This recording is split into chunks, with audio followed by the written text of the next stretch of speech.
kita tengok ibu bapa sudah tentu semua ibu bapa inginkan melihat anaknya berjaya. Ini satu lumrah naluri untuk melihat anak dia berjaya. Cuma persoalannya apa yang ditarifkan sebagai kejayaan tersebut. Jadi apabila mereka mendapat keputusan yang rendah, anak dan ibu akan merasa kecewa. Kerana apa? Kerana kadang-kadang ada setengah kita mempercayai bahawa itulah segala-galanya. Jadi berita baik bagi mereka yang kemungkinan bila nanti dapat keputusan yang rendah, nauzubillah, kita harus fikir bahawa apa saja keputusan yang kita terima, kita kena bersangka baik daripada Allah dulu. Kepada Allah dulu, ya. Bahawa ini ada kebaikannya kepada saya. Dan apa yang Allah berikan kepada kita adalah sewajarnya untuk kita. Sama ada apa mungkin sebab kita buat sebelum ini belajar tak belajar cara betul. Ataupun tak bersungguh-sungguh. Ataupun ada kesilapan apa saja dalam sepanjang proses peperiksaan tersebut. Jadi kita jadikan keputusan peperiksaan ini sebagai sebab untuk kita berfikir tentang diri kita sendiri. Dan bagi mereka yang mendapat markah yang rendah, jangan rasa bahawa itu penghujung kepada segala-galanya. This is not the end of the world. Kita harus ingat bahawa dunia ini luas, potensi kita hebat. Yang penting kita harus meyakini bahawa masa depan saya lebih panjang, banyak lagi ruang dan peluang yang boleh saya terokai. Jadi antara perkara yang boleh mereka lakukan ialah mereka harus mengenal diri mereka. Ramai orang tak kenal potensi diri. Sebab itu kalau kita tengok tadi yang di Temu Ramah mereka berkata saya bekerja lepas ada yang bekerja dulu apabila tak dapat keputusan yang baik. Kenapa? Bila kita bekerja kita mula melihat dunia.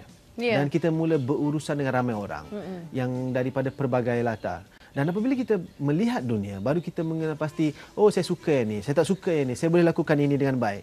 Maka orang itu akan tahu, wow saya minat ini dan ini masa depan saya. Jadi salah satu yang dilakukan oleh orang sebelum ini adalah dengan melihat, dengan bekerja supaya boleh mengenal diri mereka. Tetapi ideanya ialah, dia punya kata kuncinya ialah mengenal diri, mengenal potensi diri. Ini mesti dilakukan. Sebab apa, Azri dan Tasnim? Remaja hari ini cabarannya ialah terlalu banyak hiburan. Kalau kita hidup tahun 70-an, apa hiburannya? Televisyen pun tak ada, betul tak? Televisyen mula siaran pukul 5 petang sampai pukul 9 malam. Jadi hiburan tak ada. Jadi mereka ada banyak masa untuk mengenal diri, meneroka dunia, berurusan dengan ramai orang. Jadi mereka lebih mengenali dan lebih banyak masa untuk mengenali diri mereka. Tetapi masalah remaja hari inilah mereka terlalu sibuk dengan hiburan dan aktiviti. Kita boleh namakan. Apa? Macam mana dengan ibu bapa? Adakah ibu bapa mengenali anak-anak? Ya, ibu bapa juga harus mengenali anak-anak mereka dengan baik. Dalam keadaan sekarang ni. Ya sudah tentu. Saya boleh simpulkan macam mana nak mengenali anak, potensi anak dengan baik. Kita boleh ambil 3 checklist. Okey. Bermula 1. Yang pertama ialah bakat anak tersebut.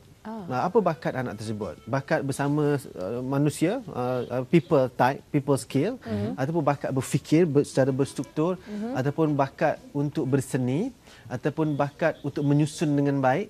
Apa bakat dia? Ataupun bakat dia menekuni satu kerja secara berterusan dalam masa yang lama. Apa bakat? Bakat ni tak semestinya berlakon, menyanyi, tak. Bakat melakukan sesuatu sama ada dia seorang introvert ataupun extrovert. Dia seorang yang tersusun ataupun big picture. Detail ataupun big picture. Kita harus kenali anak kita. Kita boleh kenal. Dan bila tuan-puan berfikir tentang anak-anak tuan-puan tahu bahawa anak kita berbeza-beza. Ada kecenderungan sendiri.